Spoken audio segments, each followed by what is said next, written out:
To use the built-in Discord emojis, click the smiley face icon on the right side of the message box.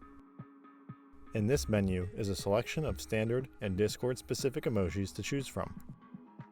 You can also insert emojis in the text box by typing a colon followed by a keyword. For example, :smile will insert a smiling emoji.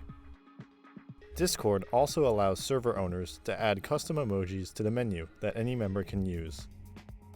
Navigate to server settings on the browser or desktop application.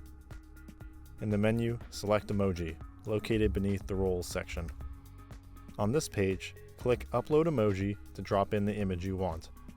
Discord by default allows up to 50 custom emojis for a server, with more unlocked by having Nitro members join the server. Once your image has successfully uploaded and given a unique name, return to the channel chat to insert it via the menu, or by typing in its name after a colon.